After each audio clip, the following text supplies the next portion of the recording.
Hi, everyone. Welcome back. I'm very happy to see you in the Invincible Innovation Live show, a show about the future of people with tech. I'm Mazor Kario, innovation and value creation expert, and I'll be your host. And today with me, I have Dr. Johanna Braun, innovation and sustainability expert. Hi, Johanna. Great to see you. Hi, Adi. Thanks for I'm having me. I'm so happy to have you here. Like sustainability is something that I thought I should talk about, and I was so happy for the match that we could think about it together. And I'm happy that we're talking about this very important subject. So let's start and tell me about yourself and how did you become an innovation and sustainability expert? Yeah, so this is a journey that started a long time ago, 20 years ago, when I went to Indonesia, Jakarta, to do an internship with the UN, and I was in my early 20s, and to me it was really a shock. Like I came from Munich, a very rich city in a very rich country, and suddenly I was exposed to the harsh reality of the people there. And I realized how privileged I was, and the education I had, and so it has been a life-turning event looking back now. And so when I was there and I went back to Munich, I made a promise to myself that I want to work on making a difference, and solving these problems like poverty and all the others. So this is how it all started.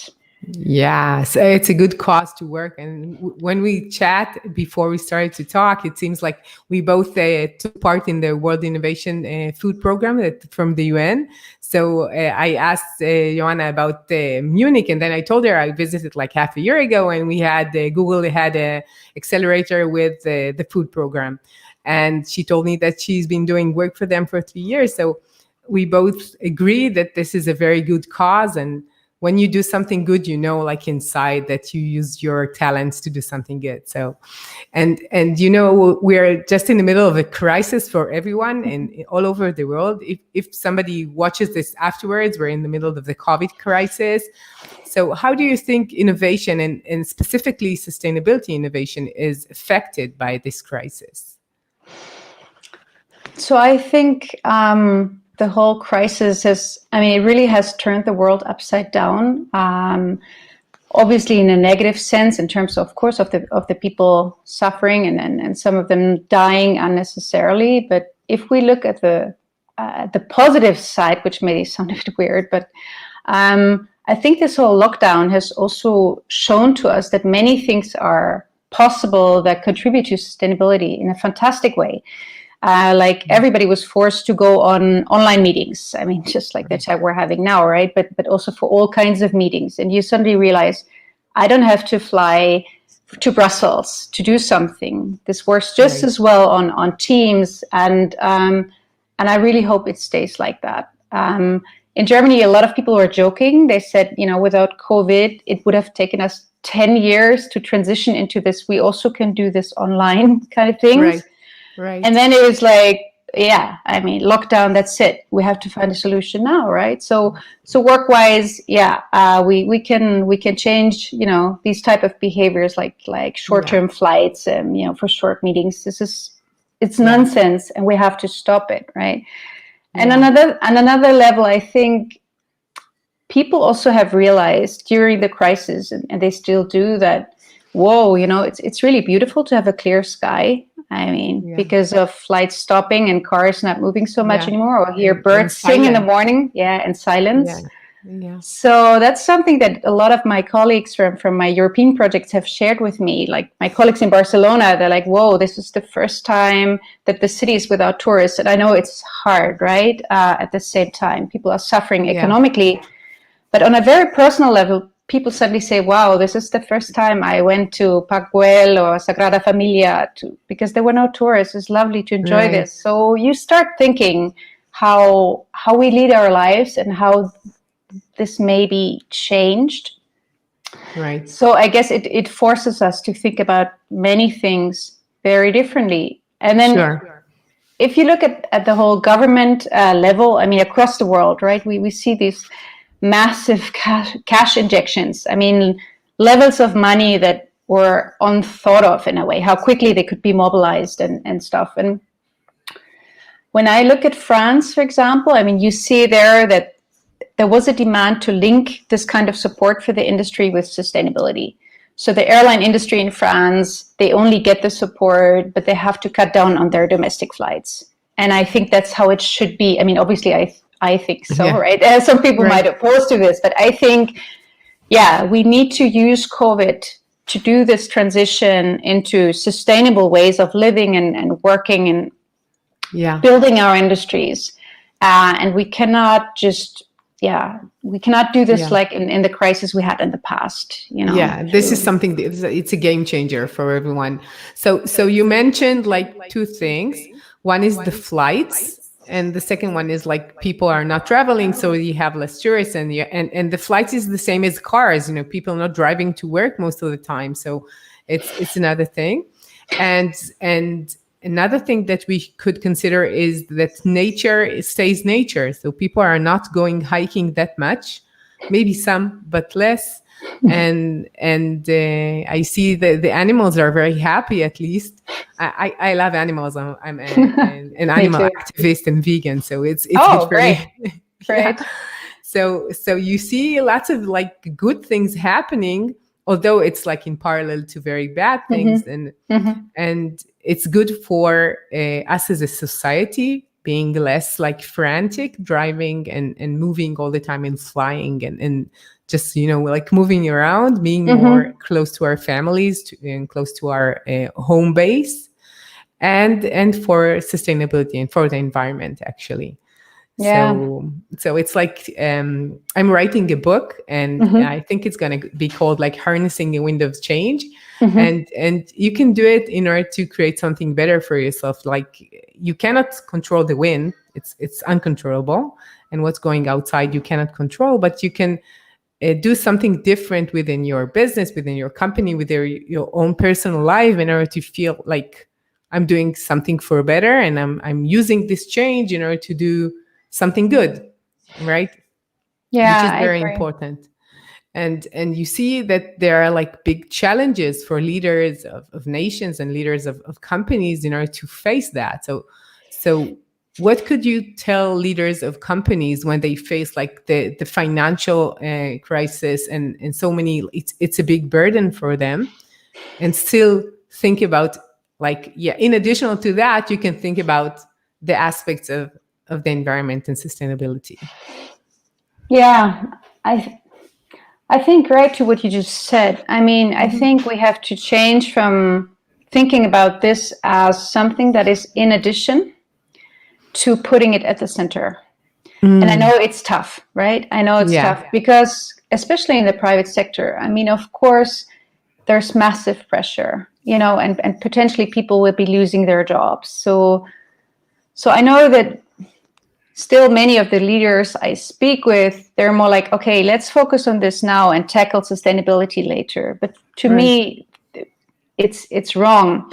It's also wrong in the sense that a lot of companies thought that, you know, they could sort of do digital transformation later. And then they missed it, you know, they missed the point. And then suddenly they were surprised that, you know, these companies that they first laughed at, like WhatsApp. I used to be in the telco for a long time. And I remember that when I started in 2009, people never would have thought that, you know, text messages would become, you know, we would lose that kind of revenue. And they didn't believe in chat. And suddenly you see all of that revenue eroding. It's gone, right? And there's a new competitor, and people, you know, already on that platform. And to me, it's very similar with sustainability. If you miss the point of putting it at the center and at the heart of your innovation strategy now, you miss a big opportunity, right? I prefer to look at things from the opportunity angle. I mean, you could also say it's a major risk. If you look at the oil industry, you have big players like BlackRock now saying you should disinvest. This will be stranded assets. The oil industry will be, you know, it will be gone. So, I think it's not something aside, but it's something you should do now and at the center. Yeah. But, you know, like most people would tell you when you're talking about a competition between telecom and chat, and this example was WhatsApp, is like, this is a financial disagreement. Okay, so like two companies are fighting for the revenues and clients. And for sustainability, it's like, yeah, so who is winning the money here, right? It's like you cannot compare the quality of life when you have quiet in your ears, when you don't have sounds, or you have clear skies. How do you make it in numbers of money? Like, it's not the same. And that's why it's very hard to compare. Like, it's like apples to apples, right? It's Yeah, really hard.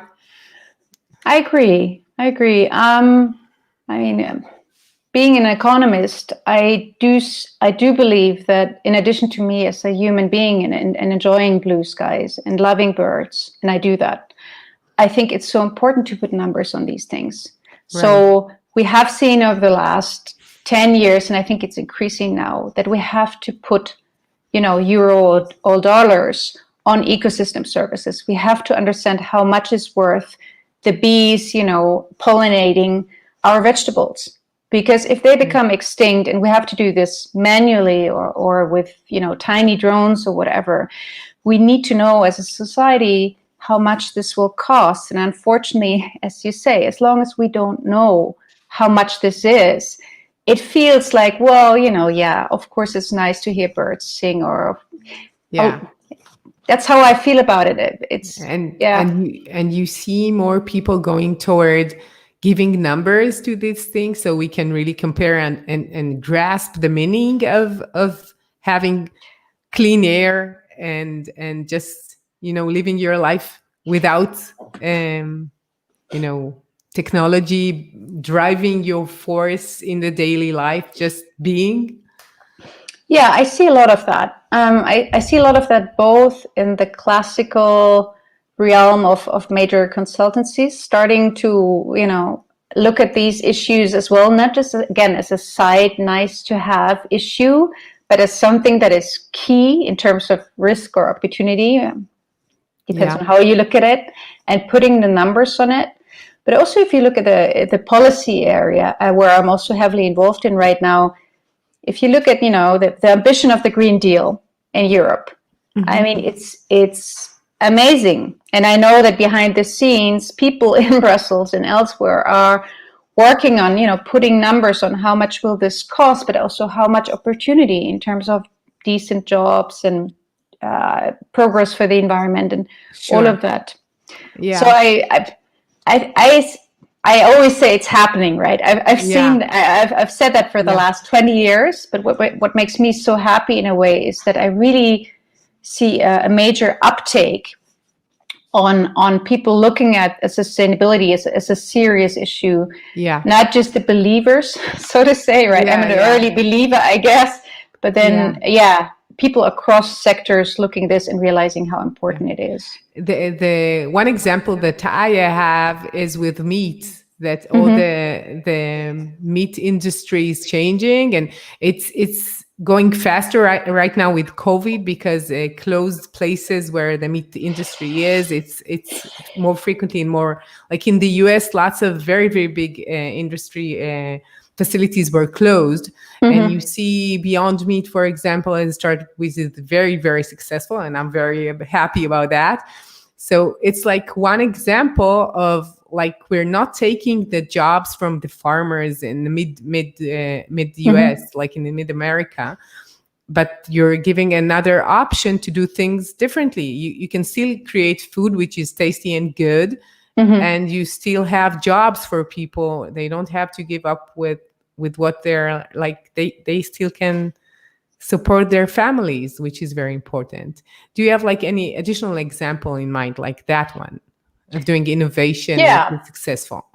Yeah, I mean, but just adding to what you just said, I think it's such an important point that this type of innovation also needs to be innovation that keeps people in jobs.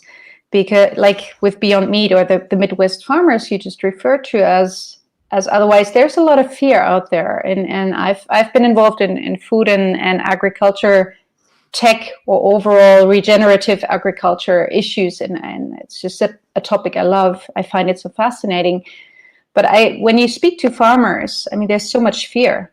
that they will be just left out, and they don't make a lot of money. So they're Right. afraid of innovation because they feel like maybe one day, meat will just be lab grown, and this is outside of their thinking and their education. So I think it's just what you just said. It's so important. Another company that I would think of apart from Beyond Meat is Oatly. I think Oatly, the oat-based milk, is such a great example again because, again, talking about the believers and the non-believers, right? I mean, as a vegan, I guess you're also a believer in plant-based food that is healthy, good for you and the planet, right? But the majority of people out there, they're not believers. They just want to eat and drink, and they like their milk the way they're used to it. So it's so important that products like Oatly are created where people have the same experience, of their latte macchiato, whatever, without having to make a sacrifice. And that's another topic I find so important when we talk about sustainability, that we have to move away from giving people the feeling that they have to sacrifice in order to get there. Yeah. But we have to arrive with, solutions and products that are tasty, that are fun, where you get rewarded for that type of behavior, that you enjoy it, that you feel you have a better quality of life. And it excites me also that Oatly is now at a 2 billion valuation. Really? I mean, it is, yeah. I'm so happy. Yeah. In general, dairy farms is a good example of an industry that's really changed. The consumption of dairy is going down, and in all industries, people like all over the world, it's changing. And you see that people are changing it's the same thing, but a different one. So the suppliers, they supply both, and you could choose between them. I think that most people that choose to go on plant-based, especially in the US, will do it from the aspect of health. They think maybe it's more healthy. And I think that when we want to create change, and innovation is always taking the change and doing something with it, or creating the change in some cases, we have to think about the objections and what will people say. Why not stay with the status quo? Right now, we're very happy with it. Why should we change? Exactly. And it's really important to think about it. And how do you think that companies could innovate better in these on anode days? So you said you should place it in the middle, but what could they do? They need to keep their employees, to keep their money flow. They need to, how can they think, maybe think about different products or different answers, or change their product to be more sustainable? Or I guess it will always be a mix of both, right? I mean, especially if you have larger companies. I mean, they cannot change everything, at once. That's impossible. I've been with a large company myself for quite a while. But so you will have to innovate incrementally with the products you already have, and that's fine, right? That's the way it is.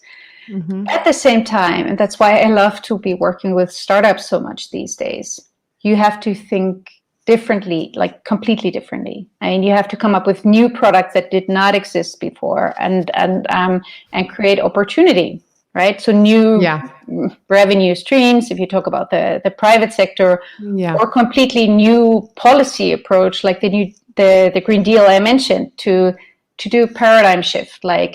This is not about how much greenhouse gases Europe will emit less. No.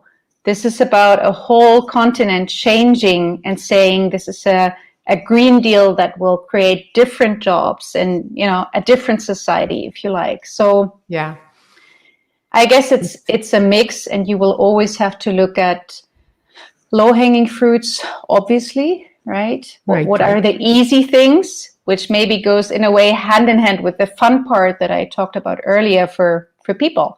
What is easy for you to change? If a milk tastes just as good as classical milk, okay, why not? Why don't you start with that? Nobody, I guess, not many people would become a vegan overnight, right? They just won't do it. It seems like that.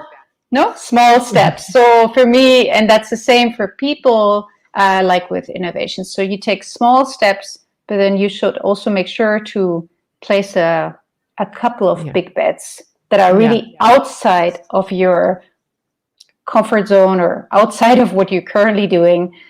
But then you have to be ready to fail, right? And of I course, guess, if you're doing yeah, something new, you will change, fail, and while you're changing. So it's for sure.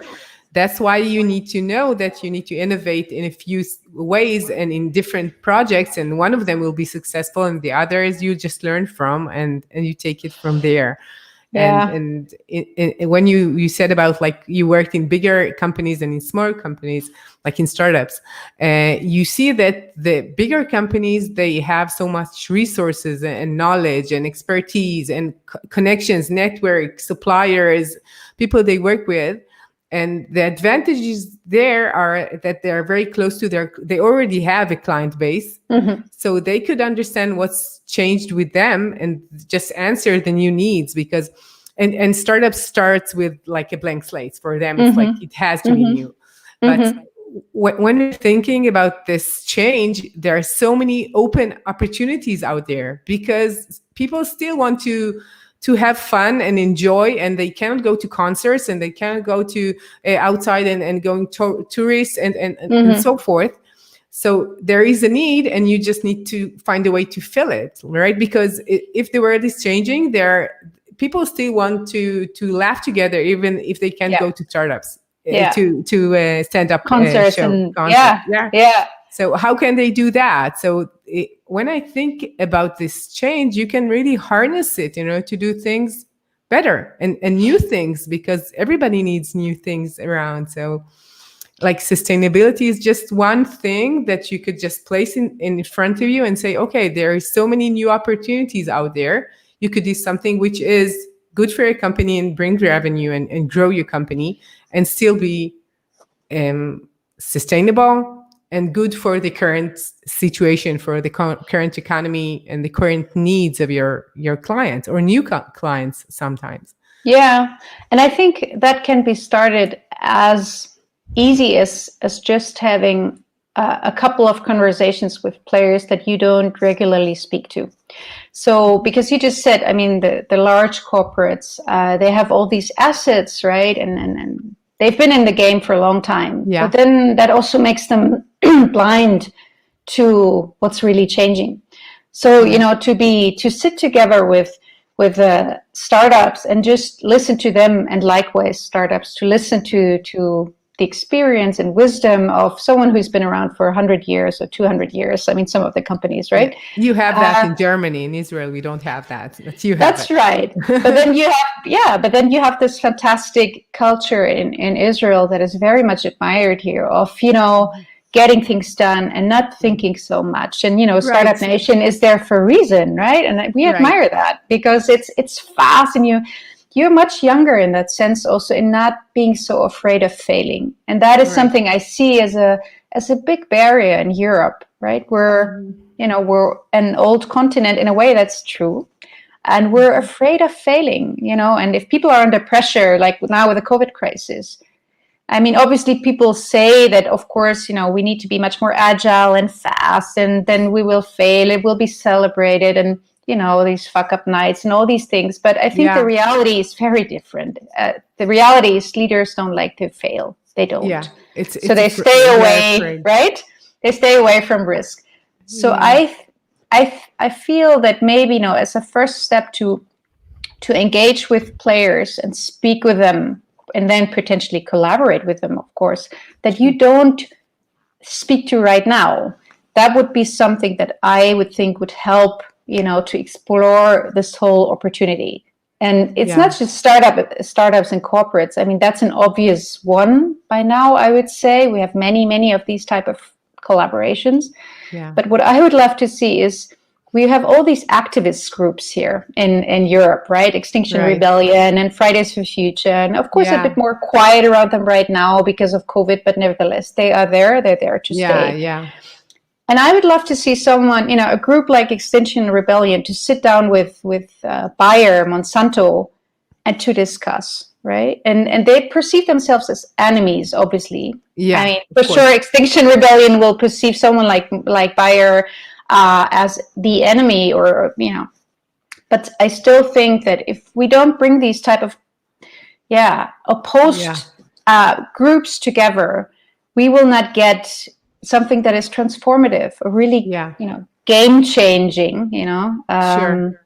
I think that in general, when what I feel in COVID, that what you see that everybody is like, we're all in the same. We in this together. We're all the same. We're all humans. Because when you talk to people, it doesn't matter. Like I talked to an innovation leader from Bayer like a few episodes ago, and Mm-hmm. and she was so nice, and Mm-hmm. there is no reason she couldn't listen. She doesn't have to agree, but she Of could course. listen to everything. And Mm-hmm. like open innovation is something that you see growing and growing. It's not only with startups and with academy or with Mm-hmm. your clients or within the company. You see that in general, companies who are more open to change and to Mm-hmm. listen, they are more successful. So if we're talking about numbers and ROI, Mm-hmm. in Mm-hmm. general, if you're very close and hierarchical, it will be very hard for you to succeed, because it depends on the gut feeling of the leader of the company. Mm-hmm. And sometimes he's very right, and sometimes he's not, especially when the world is changing. So Mm-hmm. nobody has answers here. So when I went to Munich, like I told you, half a year ago, Mm-hmm. I Mm-hmm. saw, I think in one of your main parks, they Mm-hmm. had people gathering together, and they had signs, and they were so young, and Mm-hmm. they looked so lively. Mm-hmm. And when I go to my regular tech job, when you're in the big Mm-hmm. buildings, Mm-hmm. you don't have the same energy, right? It's Yep. like, it could be very funny. Like I work with Google, so it's really fun, Mm-hmm. but it's not the Yep. same. The Mm-hmm. enthusiasm of someone who Mm-hmm. really believes in something. There is Mm-hmm. no reason why people who really want to make the change, and Mm-hmm. the changers need to think about buyer the same as buyer needs to think about them. So they are Yeah. not enemies, both sides. There is no reason why wouldn't they talk and try to understand each other, because after all, if they agree, they represent a big I know market they could enter, I guess. Yeah. So when you listen to people, you hear things which is not in the data.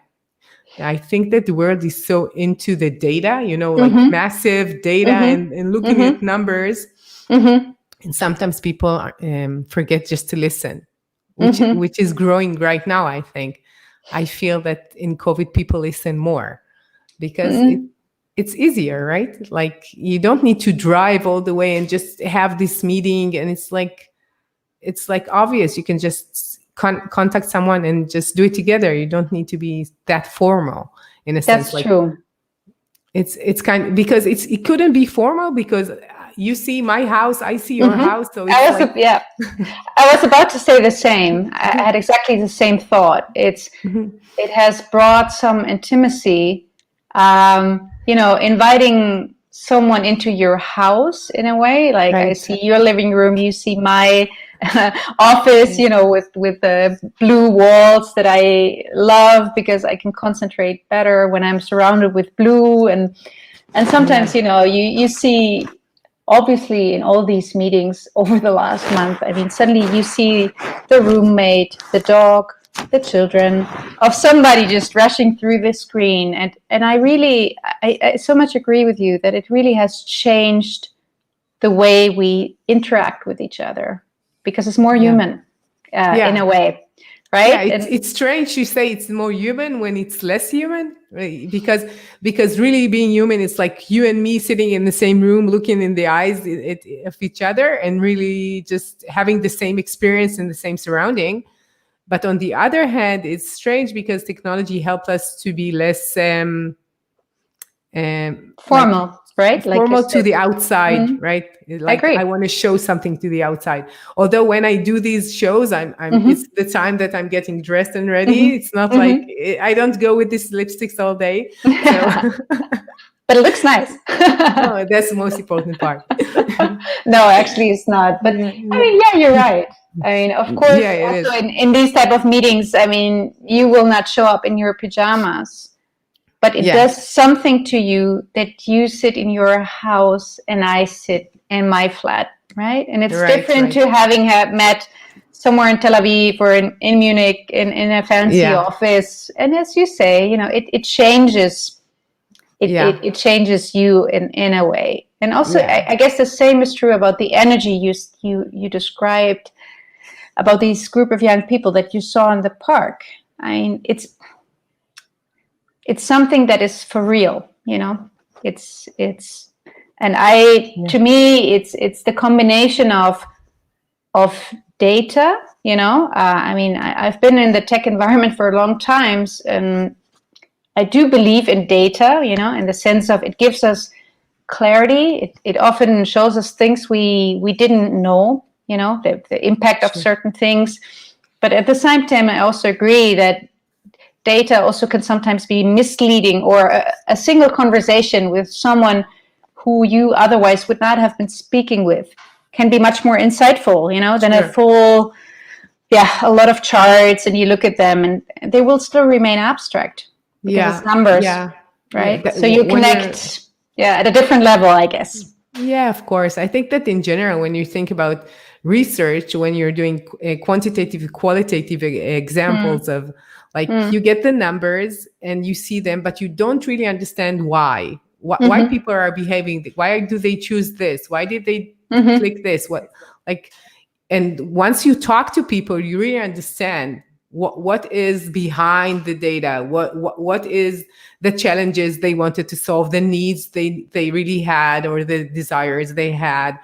And in general, I think that when you're doing research and you want to understand what's going on, either with a current project or with a new one, you really want to go into understanding people, because what we're doing, after all, is always with people. It's not with someone else. It's always with people. So we're creating things for people, and it's the same thing. Yeah, I agree. Yeah. I sometimes wonder how we could create that same link to nature, because I work with human-centered design, and I love it because, like you say, it's so important to go out and speak with people. No matter how much desk research you've done, you should speak with your users or the people who will use your product, right? And how they feel about it. But then, I sometimes wonder, how could we move to the next step in creating that link to other living beings on our planet and nature that is surrounding us, in understanding how this whatever we do will have an impact. And how is this impact like? Unfortunately, we cannot speak with animals, right? It's a pity. You could try, like, not yet. Not yet. But I would tell you how I see it. It's like we're going to, what we can control, we're trying to do something, and then something which is much more important and big, like COVID, comes in, and this decides for us. And you can see really clearly as we talk that the thread is there. So it brings us back to the fact that we are all connected. We are not divided, although we have borders, and we're whole. We're fragile as human beings, and we need each other, and we need clean air. It doesn't matter if it's from flights and airplanes or from viruses. We need that in order to survive.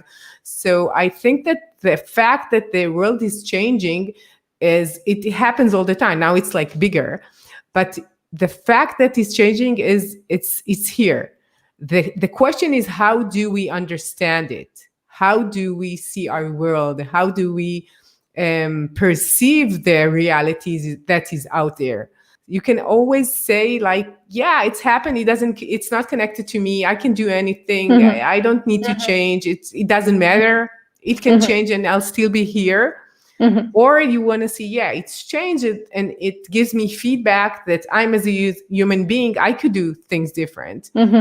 And it could be your personal life, it could be your business, it could be your company, it could be your country, but still it depends how you see change. We started about talking about the fear of change, right? We talked in the beginning, because we're not built to a fast change like we have with technology today, and surely not for these kind of crises, because we're built as human beings. Our mind is built to do what we are used to doing, right? So we cannot change our life all the time. It's too much energy to invest in order to change, right?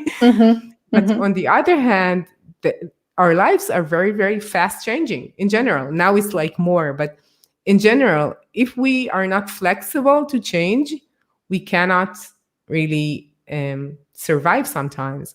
And you see companies, once you had like 100, 200 years company, in like you still have them, we don't have them at all. But but now a lifespan of a company is about 10 years. That's I it. know. Yeah, so it means that if you don't change and you don't grow and you don't create something new, you cannot be as a company, you're not successful anymore, Yeah. right? Yeah, you'll disappear, Yeah. which is Yeah. also, I guess it's also healthy, right? Again, I mean, looking at nature, that's the way it is. You grow up and then you vanish again, and such is the cycle of life. And allow others to grow. Yeah, Like when yeah. they get your space, they get your resources, and the same in business, in industry. Although most companies will be like very reluctant to think that they need No, to of course. give space. No, of course. Of Yeah. course. I mean, they want to remain and grow. And at the same time, working with startups that are more in the sustainability or that are in the sustainability and impact space, I have such fascinating conversations about growth and potential exits. And the other day, one of the founders said to me, for us, bigger is not better. Better is better. Right. We don't want to grow. We don't want to become a unicorn. We just want to build something great. And I really like that. It really resonated with me, as much as as much as I've also said, it makes my heart sing that Oatly has a 2 billion valuation, but that's more because I see that other people are now also taking this seriously. That's why it gives me joy, right? But overall, this whole paradigm of that we have to grow and our economy has to grow, and these companies, they always should get bigger and bigger. Maybe that's also something of the past. Who knows, right? Who knows. So we're almost like in the end of the very interesting discussion we have here. Do you have like some kind of a tip that you would give if somebody comes to you like from a big company and will tell you, yeah, we want to innovate and we thought about sustainability? What would be the first tip you will give him? I guess my first question would be, are you serious about this?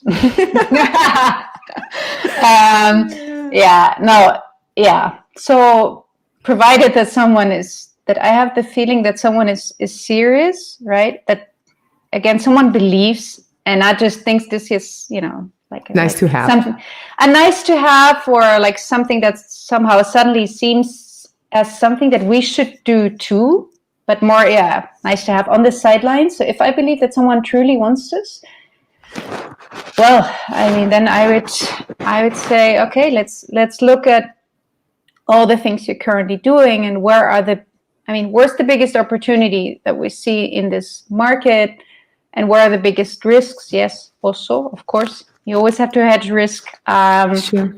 And then let's find out, is this something that could give you a much better position to attract great people? Because the next generation, for them, it's a given.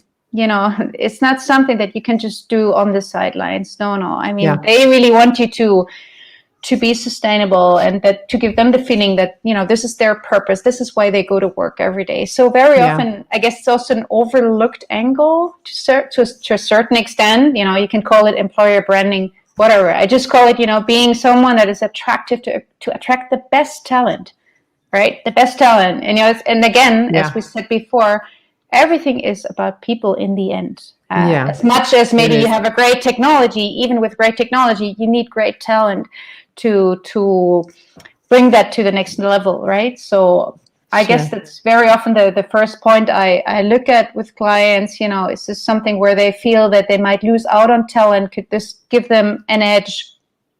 Sure. And then, sure.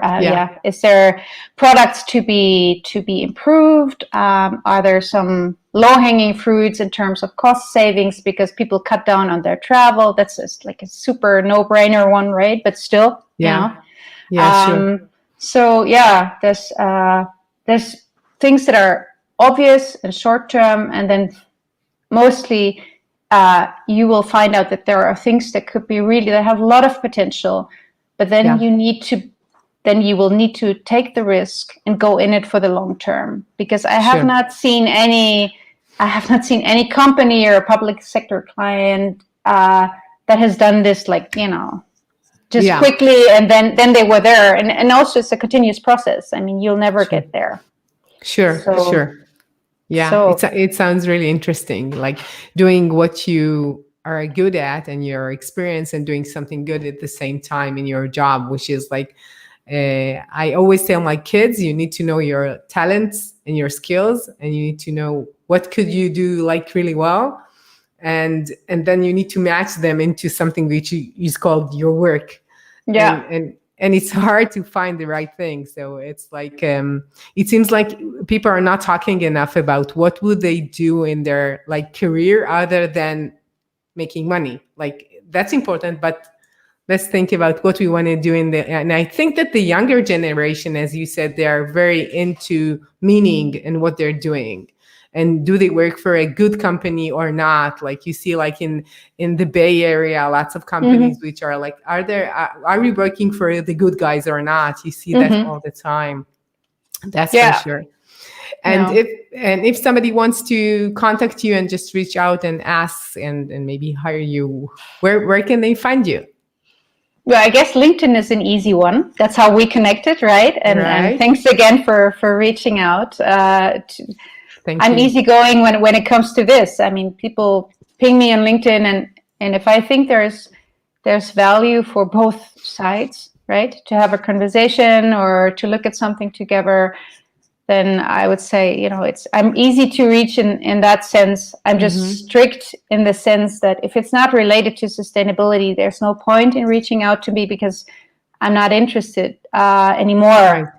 Going back, well, not anymore. Going back to what you just said, it's important to know what your talents are, and it's important to know where you want to put your energy. And I was in a large telco for a long time in sustainability, but then also for a long time in pure tech topics, digital transformation, startup investments. And it was great because I learned so much, but it was not related to sustainability. And that's why I left. So for me, this is a decision I took 3 years ago now.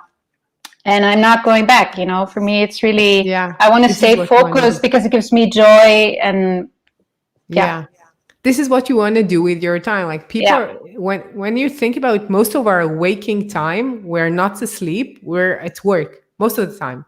Yeah. And when you think about it this way, it makes you feel that you want to create something which is very substantial for you as in your career, in your work, and what you're doing. And I really understand that. Like, working in a big company is really different than like selecting what are the challenges you want to tackle, what are the things that you want to invest in, and it's really important. I really understand that. And I want to thank you very much for your time. It's been a pleasure talking to you. It's same here, Adi. So much fun. Next time you come to Munich, please let me know. I should. For a face-to-face conversation, or likewise. You're based in Tel Aviv, right? Yeah, so you could come to Tel Aviv. I was there last December. I was there. So let's see. Next time. I could tell you one thing for sure. We have lots more tasty vegan restaurants in Tel Aviv than in Munich. I know. So that's the one reason that you should do this direction. Okay. Next time I'll make it. I'll let you know. Sure. And thanks so much. This was fun. Yeah, for sure. Thank you.